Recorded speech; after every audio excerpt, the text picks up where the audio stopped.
আমি স্নেহা, আমি তোমাদের দিদি।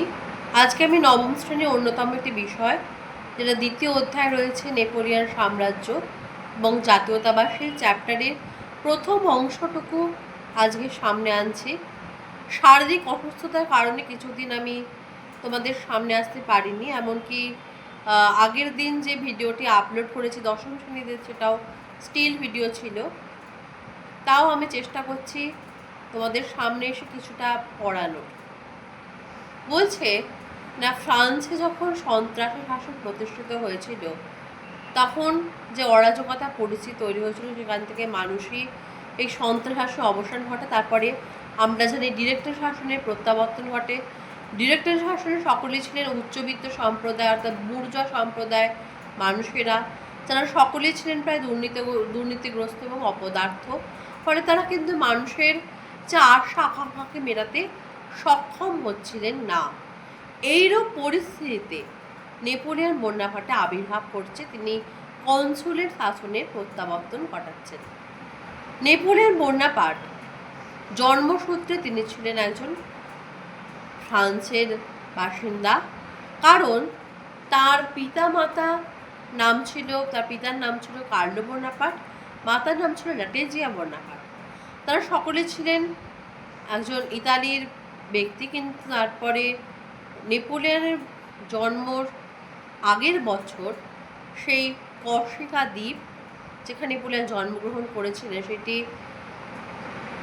ফ্রান্সে অন্তর্ভুক্ত হয়। ফলে নেপোলিয়ন জন্মসূত্রে একজন ফরাসি ছিলেন। নেপোলিয়ন কনসাল যখন পদে অভিষিক্ত হয়েছিলেন, তখন 3 জন কনসাল ছিলেন। তাদের মধ্যে নেপোলিয়ন সব থেকে অগ্রগণ্য ছিল। নেপোলিয়ন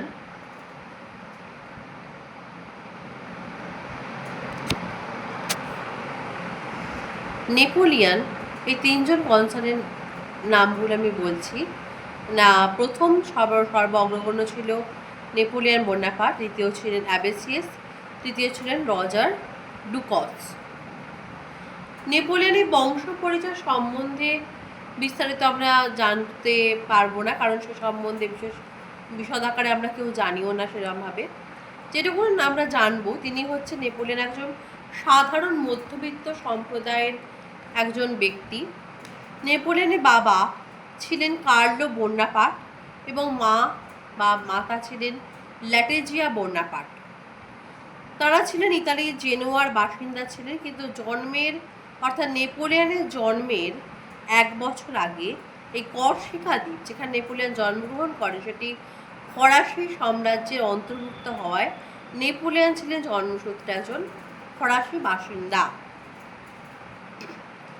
1802 খ্রিস্টাব্দে নেপোলিয়ন তিনি সারা জীবনের জন্য নিজেকে কনসাল পদে নিযুক্ত করেছিলেন এবং 1804 খ্রিস্টাব্দে 2 ডিসেম্বর পোপ সপ্তম পয়াস নোটারডাম চার্চে আনুষ্ঠানিকভাবে নেপোলিয়ন বোনাপার্টকে সম্রাট পদে অভিষিক্ত করেছিলেন।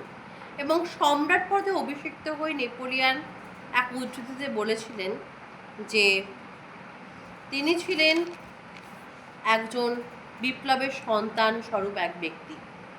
এবং এর পাশাপাশি তিনি বলেছিলেন যে ফ্রান্সের রাজমুকুট ধুলণ্ঠিত ছিল, আমি তা তরবারির সাহায্যে তুলে নিয়েছি। অর্থাৎ I found the crown of France lying on the ground and I picked it up with my sword. এবার বলে রাখি যে ফরাসি বিপ্লবের মধ্য দিয়ে যে আমরা জানি নেপোলিয়নের উত্থানের সূচনাতে আমরা জানব যে ফরাসি বিপ্লবের 3টি আদর্শ কী ছিল। প্রথম আদর্শ ছিল সাম্য, দ্বিতীয় মৈত্রী, তৃতীয় স্বাধীনতা। নেপোলিয়ন এই 3টি আদর্শের মধ্য দিয়ে তিনি উত্থান ঘটেছিলেন, কিন্তু তিনি উত্থানের পরে এটা বলেছিলেন যে ফরাসিবাসী সাম্য চায়, স্বাধীনতা চায় না। ফলে এটা নিয়ে কিন্তু নেপোলিয়নকে সমালোচিত হয়েছিল এবং এটাই ছিল নেপোলিয়নের জীবনে পতনের একটি অন্যতম কারণও। নেপোলিয়ন তিনি ফ্রান্সে সম্রাট পদে অভিষিক্ত হওয়ার পর বিশেষ কিছু সংস্কার সাধন করেছিলেন, যাদের মধ্যে অন্যতম ছিল একটি কোড নেপোলিয়ান।